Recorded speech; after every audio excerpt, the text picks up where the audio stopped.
Message of 1 Peter. All right, I think I heard it. Suffer like your Savior. Very good. These Christians, they're living in a culture that's hostile to them. They're slandering them, insulting them, calling them evildoers. Peter wants them to make sure that when they suffer, they don't just suffer like most people in the world suffer, which would be, filled with anger and bitterness and revenge and all that, but instead to suffer like Jesus did. And in the first couple chapters, we had a singing Wednesday night, so, a little while, been since Sunday. So just a quick review. In the first couple chapters, Peter has been helping them basically remember their identity in Christ. So he points out a lot of really unique things about being a Christian, that you're born again, excuse me, to a living hope. You're inheritors of heaven. We're inheritors of the grace that had been prophesied about and promised through the Old Testament prophets. We've been redeemed by Jesus' blood. We've been born again by the power of God's Word. We're living stones in God's holy temple. We're God's special people, called out for His own special possession, called out of darkness into marvelous light. And I think there's a great wisdom in Peter mentioning all that. Dwayne mentioned one of those reasons is once you understand all these amazing things that God has done for you, well, that then motivates you to then serve the Lord as well. And I just want to add another, I think, potential benefit here. It reminds them of who they are. And that's so important because they're living in a culture that slanders them because they're different, because they're not like the surrounding culture. So if you think about it, really what the culture is trying to do is pressure them into being like them. If we can ridicule, make fun of them for not being like us, the culture just wants them to conform to their identity. And Peter says, no, don't do that. You have a special identity in Christ. You've been called to a much higher purpose, a much higher standard of morality, a much higher hope and joy. But it's not enough just to remember who you are. You also need to know some practical things about how to actually live in society. And so Peter is going to then address some very practical things, starting in verse 11 of chapter 2. Verse 11 and 12, he says, "Beloved, I urge you as aliens and strangers to abstain from fleshly lusts which wage war against the soul. Keep your behavior excellent among the Gentiles, so that the thing in which they slander you as evildoers, they may, because of your good deeds, as they observe them, glorify God in the day of visitation." So Peter uses the same word aliens here that he did back in chapter 1, in verse 1. The fact that they're Christians means they're just strangers in their culture. They have a completely different worldview, a completely different way of seeing things and living. And they're going to be tempted to sin everywhere around them because their culture doesn't share their values. And Peter says, don't give in to that. Don't give in to those fleshly lusts. And interestingly, usually in the Bible, when it talks about don't give in to sin, it's because that jeopardizes your relationship with God. And, sin is evil and you should. Well, that's all true. But Peter's main point here is that we don't want to give any validity to the things that we're being slandered about. If we're being slandered as evildoers, and then you give in to temptation and actually start doing evil, well, then they're right about us. Right? So don't give in to evil, because then we're going to give Jesus a bad name. What do you think were some of the slanders against Christians? How can you slander Christians?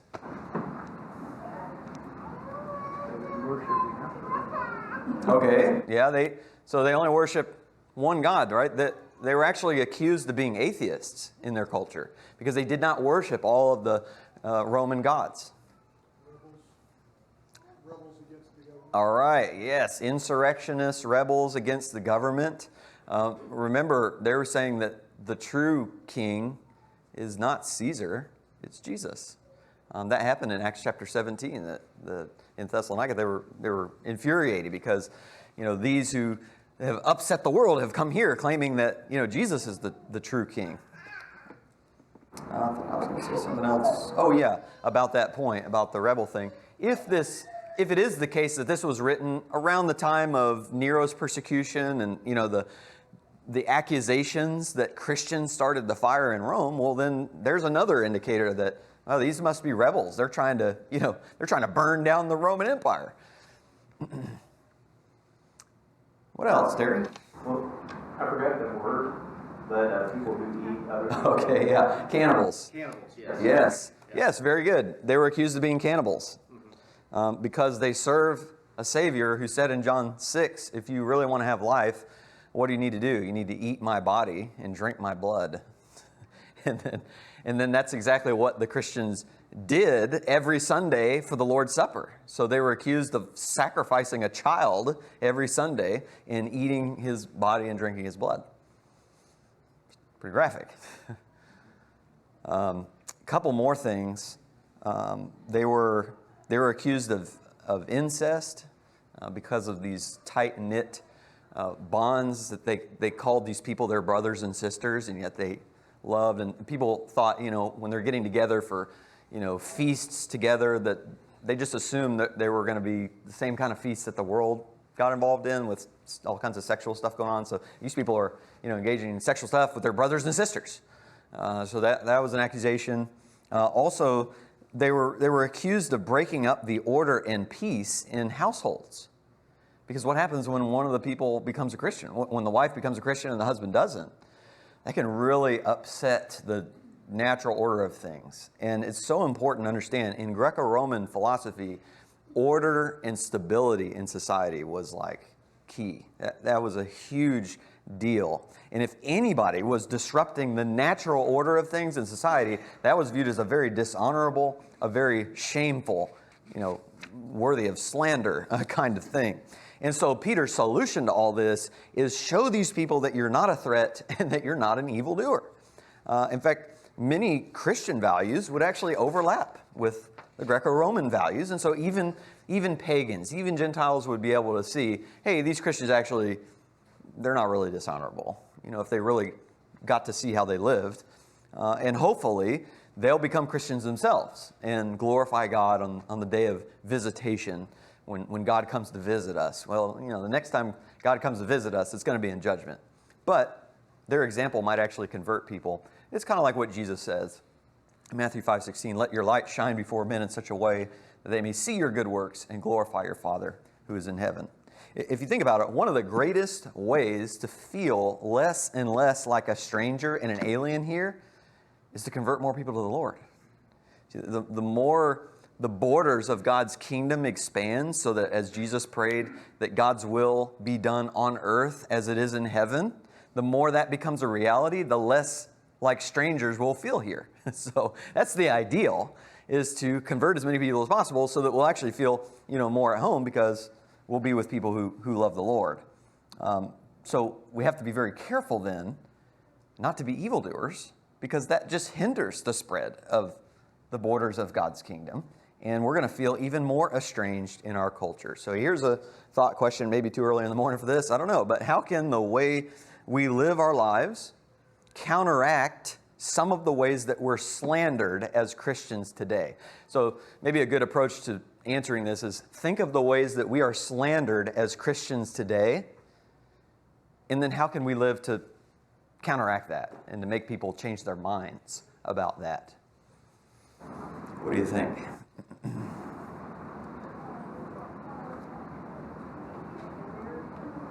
All right, maybe we can just start here. What are some ways that we're slandered as Christians today? Because nobody calls us cannibals, right? We're not called atheists today, that's for sure. So how are we slandered, Jared? We're called intolerant. All right, very good. So intolerant, bigoted, small-minded. So we can actually live to counteract that by showing people love and compassion and care instead of just jumping all over their case, right? Because judgmentalism goes along with that intolerance. Yeah, Chris? I think we have to find a way to separate ourselves from those who claim they are Christians and do these things that make Christianity look like that. Okay, yeah, so we need to be careful if we're associating ourselves with Christians who are making Jesus look bad, because then we get lumped in with that as well. Yeah, Terry? We're accused of being hypocritical. Good. That's the biggest thing that I find. Yeah. And it's not as much that they're accusing us of being hypocritical. They try to lead us into hypocrisy. That's the counter to that. The accusation's there, then they try to lead you into it, so then they can accuse you then. Okay, yeah. So maybe there's some, so not only are we accused of hypocrisy, but sometimes people will try to get you to sin, try to tempt you into sin so they can say, aha, see, I knew you weren't a real Christian, and then they can feel better about themselves and all that. So yeah, to counteract that, practice what you preach, right? Don't be like the Pharisees, double-minded and living a double life. Actually do what you claim to believe, and then people they can still accuse you of hypocrisy, but it won't have any validity to it. Jared? We can be tolerant without being accepted. We try to do that. And I think an important point is we don't need to be classifying sins, saying that other people's sins are worse than our sins, or that a certain sin is way worse than these other sins. So we will very strongly condemn one type of sin, but other sins will tolerate. That's showing hypocrisy. Yeah. That's not consistent, and you're not really able to show the right amount of love and or forgiveness. Yeah.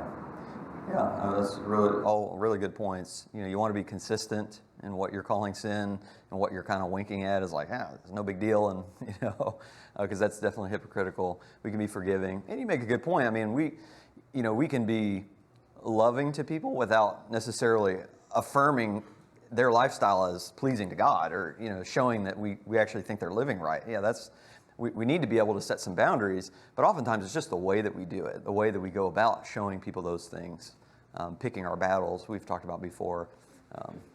Sometimes we're viewed as very preachy.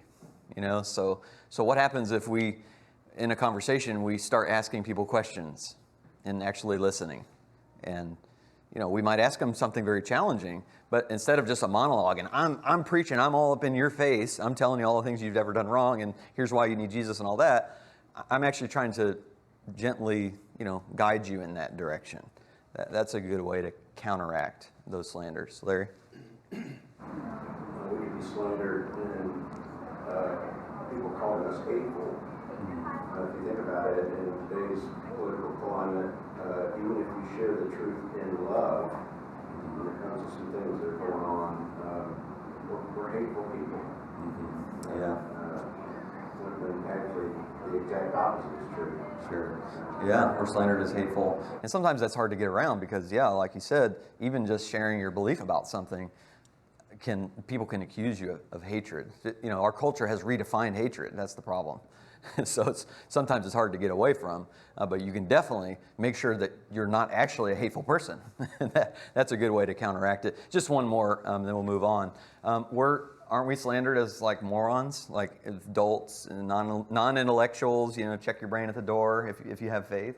Well, does it help to counteract it if all we do is like spout off conspiracy theories and stuff that's going on? I mean, no, that hurts our case. So we need to be very careful to show people that actually we really care about facts and data and truth, and that we're not just crazy people, right? Don't act like a crazy person, and then you won't validate people thinking you're crazy. But what do all the TV shows do? Law and Order. You just name any TV show. What is the Christian? How are they acting? Well, they're maniacs. They're like living double lives. They're the murderer. They're the crazy judgmental person. I mean, that's how society wants to portray us. And so if we portray us as actually, they're very reasonable. They think things through, and they're think slowly about things and consider things, weigh their options out. That shows wisdom, shows that we're not crazy. So yeah, I think that's just a really good way to make sure we keep our behavior excellent among unbelievers today, so that they will ultimately end up glorifying God. All right. Secondly, use your freedom to serve and to submit to the authorities.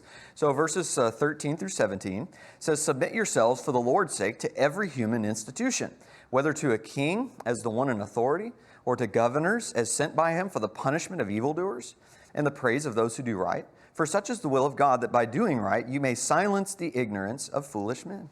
Act as free men, and do not use your freedom as a covering for evil, but use it as bondslaves of God. Honor all people, love the brotherhood, fear God, honor the king.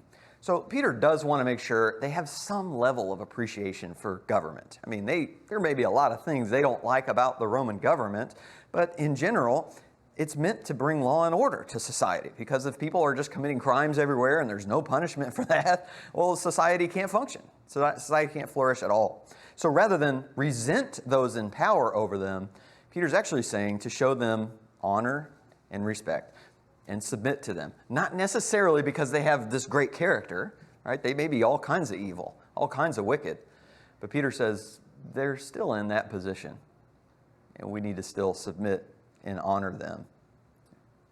And again, if you think about it, their culture placed so much emphasis on law and order and stability that if they see these Christians like paying their taxes and, speaking well of governors and rulers, that's going to go a long way in setting a good example and helping to disarm people from slandering them and thinking that these are just rebels against the government. They're just trying to overthrow things all the time. If you remember from last week's article on the theology of exile, it was common for people to find themselves captive to these foreign nations. And the million-dollar question was, how do we handle this? If we fight back, if we try to fight back, then we might die. But if we don't fight back, then we're kind of like caving in and admitting like their gods are more powerful than our God. And maybe we're just going to assimilate into their culture. And that's not what God wants. So oftentimes there was this attitude of we just need to rebel. We need to fight. When Jerusalem was first attacked by Babylon in the first stage of the captivity in 605 BC, some of the false prophets were telling them, fight back, resist Babylon, and Jeremiah was telling them to submit to them instead. Look in Jeremiah 27. So for the sermon last week, we read from Jeremiah 29. That was the passage about telling them to seek the welfare of the city and to pray and to try to benefit Babylon while they're there. This is another good verse because Jeremiah is directly combating these false teachers. And he says in verse 12, I spoke words like all these to Zedekiah, king of Judah, saying, bring your necks under the yoke of the king of Babylon and serve him and his people and live. Why will you die, you and your people, by the sword, famine, and pestilence, as the Lord has spoken to that nation, which will not serve the king of Babylon? So do not listen to the words of the prophets who speak to you, saying, you will not serve the king of Babylon, for they prophesy a lie to you. But I mean, that's a really hard pill to swallow. I mean, I have to submit and serve a nation that doesn't care at all about the Lord, and a nation that just came in and wiped us out and destroyed the temple. And then it brings up questions like, well, how far do I go in my service to them? I can't compromise my morals, and you have all these kind of conflicts going on. And this same kind of conflict happened 400 years. Actually, not that long. I meant to say in the 400 years of silence period, when the Greeks tried to pressure the Jews to start adopting their culture. And so what did a lot of Jews do? They took up arms in the Maccabean revolt and said, we're not having this, we're going to conquer the Greeks. And it just didn't really go that great for them. Even by the time Jesus came, the Jews are still under the thumb of the Roman Empire. And what everybody wanted, what all the Jews wanted, was the Messiah to come and lead them to military victory so they could all take up arms and throw off the Roman power. In fact, even Peter thought that's what Jesus came to do. Because when they came to arrest Jesus in the garden, Peter started swinging his sword at people's heads. Now, he missed, and he caught an ear, but he was ready to conquer Rome. Let's do it. Right now, Rome's going down. And then Jesus told him, put your sword back into its place. For all those who take up the sword shall perish by the sword. And he told them, don't you understand, Peter? If military victory is what I was after, don't you know I could call 12 legions of angels right now and just destroy everybody? And then when he stands in front of Pilate, he says, my kingdom's not of this world. If my kingdom were of this world, then my servants would be fighting so that I would not be handed over to the Jews. But as it is, my kingdom is not of this realm. So it makes perfect sense that Peter writes to these Christians and tells them not to fight back against the government. Instead, you submit You serve. You seek the welfare of the city. You pray on their behalf, just like Jeremiah told the people of Judah to do, and just like Jesus did. He submitted, right, to the authorities, even though it meant death. Even though Jesus didn't agree with what the government was saying, and especially because the Jewish government was trying to kill him, and Pilate, was part of that. He honored them even when it led to his suffering and death. It's just amazing. It really is. And in doing so, he silenced the mouth of the ignorant and foolish people who thought Jesus was an insurrectionist, that Jesus came to overthrow Caesar. What did Jesus say, though? Render to Caesar the things that are Caesar's. Pay your taxes, be beneficial toward Rome, seek their well-being, but just make sure you remember Caesar is not God. Give to God the things that are God's. So here's another tough question. What are some ways that we can honor and serve and submit to our government today while still maintaining our Christian identity? Pay taxes. All right, yeah, pay taxes, right? Very good, Jared. Obey the law. Okay, obey the law, all right? Even when you don't like the law, especially the speed limit, that's the worst. Yeah, Debbie? Sometimes I would see emails or posts from people that are just horrible, awful things about leadership, and it's not necessary. Okay, really good. So be careful what you're posting on social media. Some Christians are just, I spoke to this last week in that sermon. We get so defensive and fearful that it comes out as anger and just rage at our political leaders and how horrible and how dumb they are and how could they come up with X policy, and that's not a good look.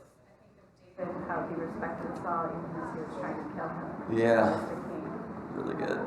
Yeah, really good. David respected Saul because he snuck up on Saul in a cave, and he had the opportunity to kill Saul.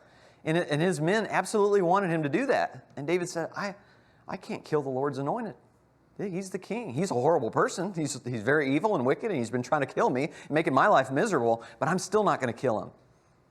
I'm still going to honor and respect him. Really, yeah, I like that example. Really good. Jared? Pray for our leaders. Yes, pray. Pray for our leaders. Absolutely. Pray. Yeah, pray for them singularly as a person. Sometimes we just say, well, Lord, be with our leaders. I think that's okay.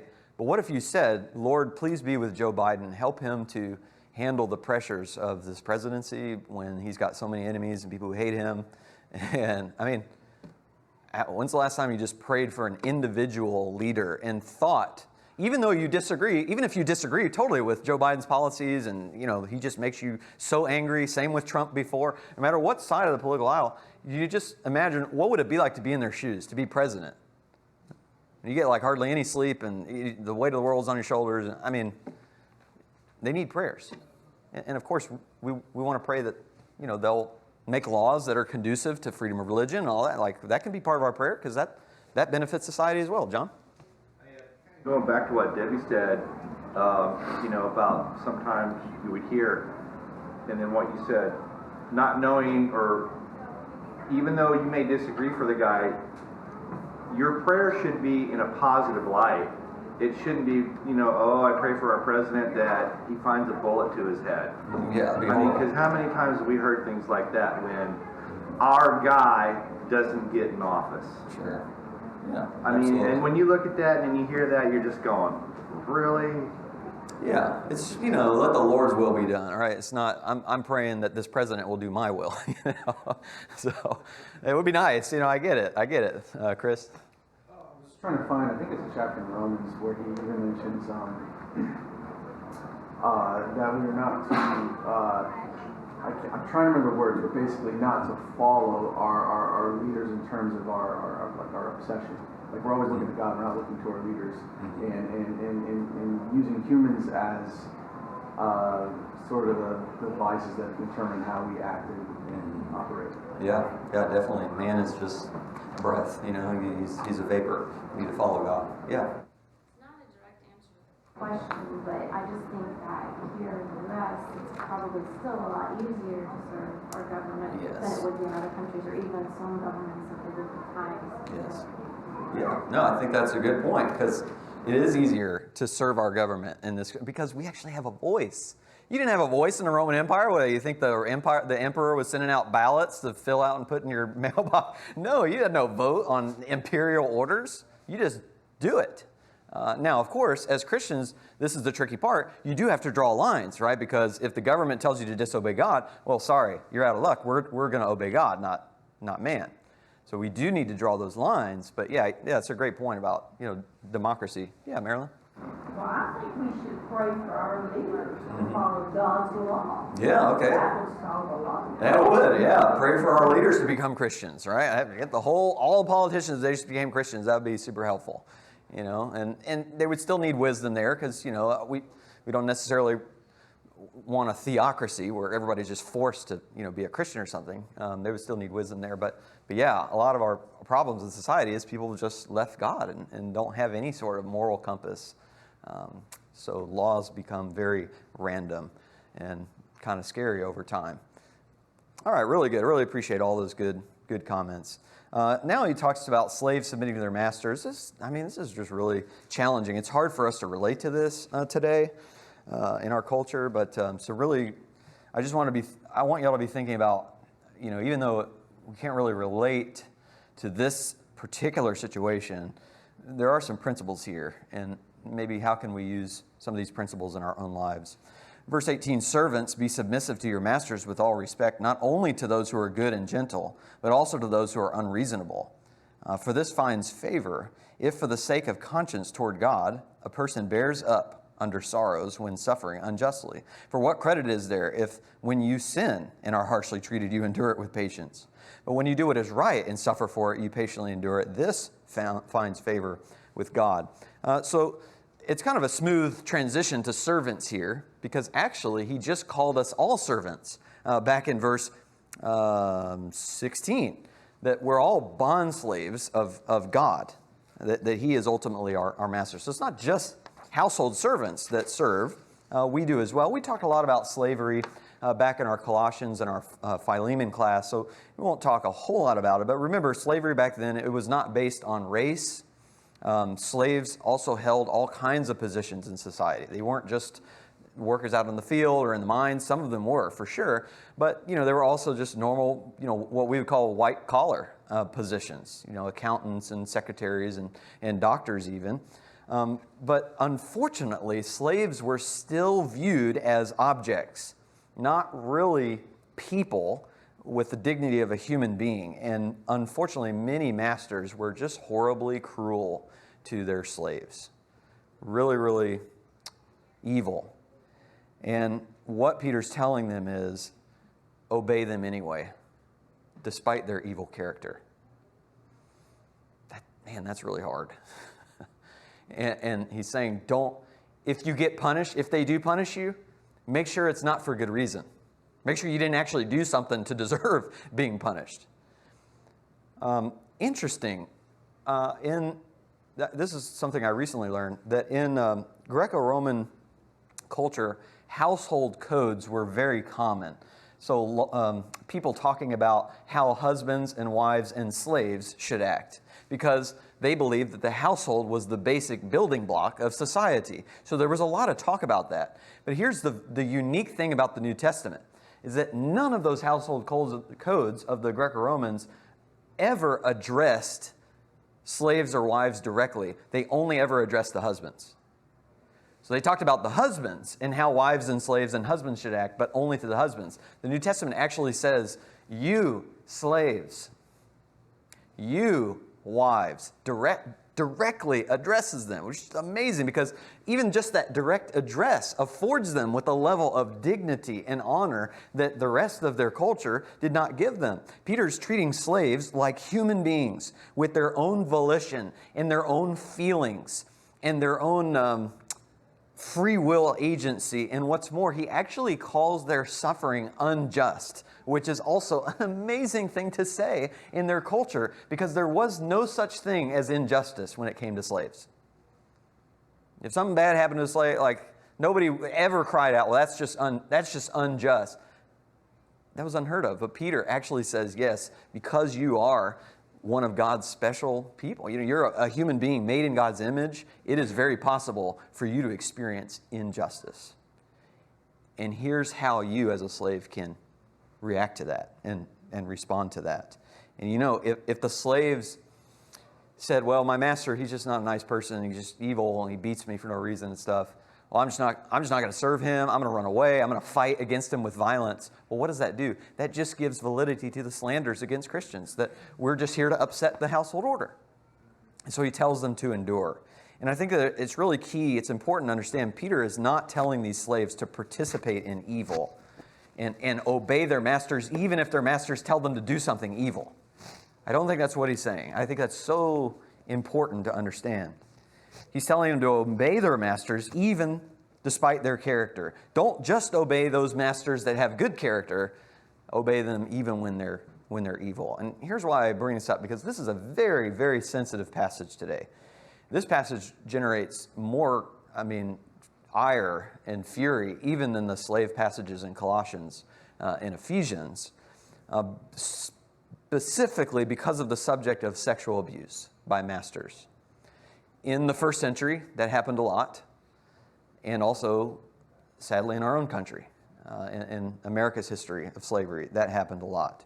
And many today are infuriated by this passage because they believe that what's happening here is God is encouraging slaves that the right thing to do is to submit to being sexually violated, and that it would actually be sinful to resist or run away from a situation like that. So I just want to say a few things to speak to that, because you might hear it come up today. Number one, in context, Peter is not addressing that issue, the issue of whether it's okay for a slave to run away if they're being sexually abused. His point is to make sure they're not giving their masters any reason to punish them. That's really the point. Peter wants them to resist doing evil, so that even if a harsh master does beat them or verbally berate them, well, it won't be for good reason, and God will be glorified because of it. Secondly, He does say in verse 19, He wants slaves to keep a good conscience. So I think a part of that may even be refusing to allow this master to sexually abuse you because I don't want my body involved in sin. If they beat me, my body's not really involved in a sin necessarily, all right? But if they're going to sexually abuse me, my body's going to be, and so I refuse that. I'm not going to let that happen because I want to keep a good conscience. And guess what's going to happen? You're going to get beaten for it. And you just, that's what you endure. That's what you submit to. And I'll just say this last thing. God, He realizes some people live in horrible conditions that they just can't escape from. Even if someone is trapped in a slave relationship where they're being sexually abused and there's absolutely nothing they can do about it, God says to still treat that master with honor and obey him, obey his orders, knowing that God sees the horror that you're going through. And He is pleased when you do your best to live righteously and with integrity, the best that you can. And of course, the ultimate hope is that the master will see that, your reaction, your continued respect and loyalty and love and honor. And the master will realize, wow, I am a horrible person. And my heart needs to be right with the Lord. And I need to give up my harsh ways. That's the ultimate hope and the ideal. So again, really hard to relate to this today, but how can we apply some of these principles in our own lives?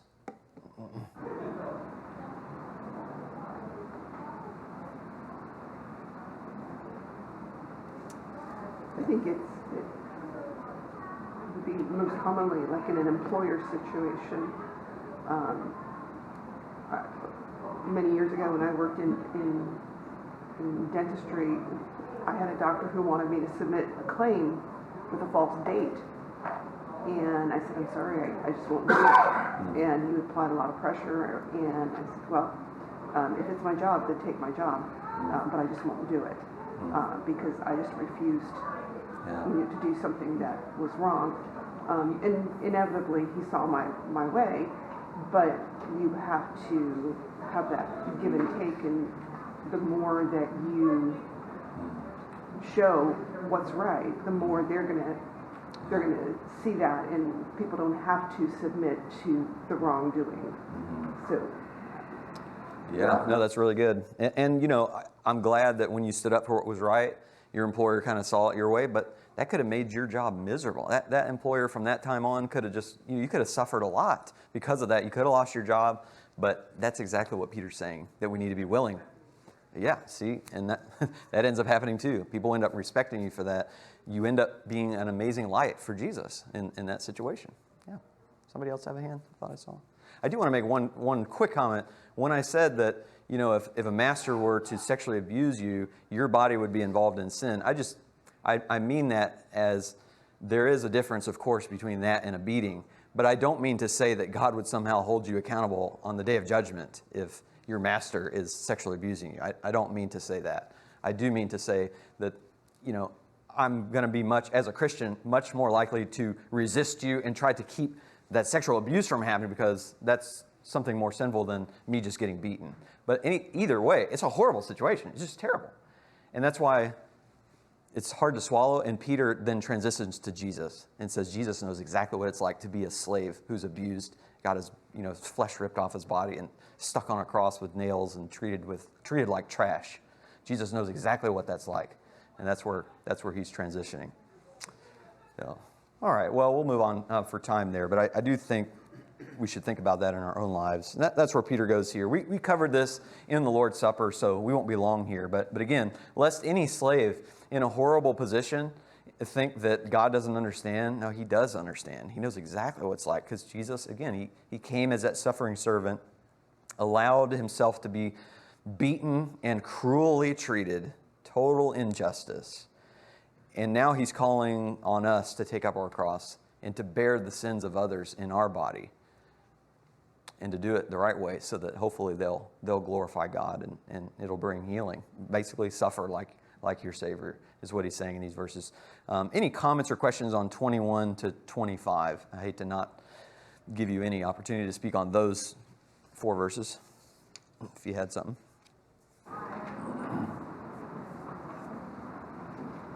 All right. Well, let's move to chapter 3 now, about wives submitting to your husbands, husbands honoring your wives. So Peter actually is addressing a situation where the wife is a Christian and the husband is not. And it's important to understand what a gigantic problem that was. Huge problem. Several levels. Number one, in the first century, again, they were all about maintaining order in the household. And an orderly household was one in which the wife worshiped the gods of her husband. And secondly, a wife was not allowed to have friends of her own apart from mutual friends with her husband. And so you can already see with the first 2 things, number one, she's rejecting the gods of her husband. She's only worshiping God and Jesus. Number 2, she's making all these new relationships, brothers and sisters in Christ in the church, that her husband didn't even know. They didn't even know these people. And number 3, wives typically were supposed to stay at home unless they were accompanied by their husband. Wives weren't just to be, going around wandering out into the streets. And yet, here's a woman who's going to be going off to services, on Sundays to meet with her brethren without her husband. And so you can see all these red flags popping up, like, wow, these Christians are destroying the natural order. And in fact, that husband would be ridiculed by his friends in the society as not being able to maintain order in his own household, and it would bring shame and dishonor on the husband. So, very complicated. I mean, it's complicated today, too, when you have this situation, but even more so back then. And so Peter just tells them, make sure you're still honoring and respecting your husbands. Don't make it look like you're trying to subvert his authority at all. You're submitting to him. You still honor him. You call him Lord. Now, we love that. We're like, oh man, if our wives called us Lord, that'd be awesome. It was really just a respectful greeting, like sir, back then. So, that's not going to work, husbands. I see Terry looking at Veronica. You call me sir. No, it's probably not going to work. But the idea is, to show respect, to make sure that you're working on your character. Don't just focus on your outward appearance, he says. but work on your heart. And hopefully that husband will actually see this and be won over to the Lord. And he'll become a Christian even without a word from you, even just by looking at your example. That's the ideal. It doesn't always happen, but that is the ideal. And verse 7 is very shocking and offensive to our culture because it suggests that there's actually a difference between men and women. So verse 7 says, "You husbands in the same way, live with your wives in an understanding way, as with someone weaker, since she is a woman, and show her honor as a fellow heir of the grace of life, so that your prayers will not be hindered." So one of the differences in women in general is that they are physically and muscularly weaker. That is not an insult.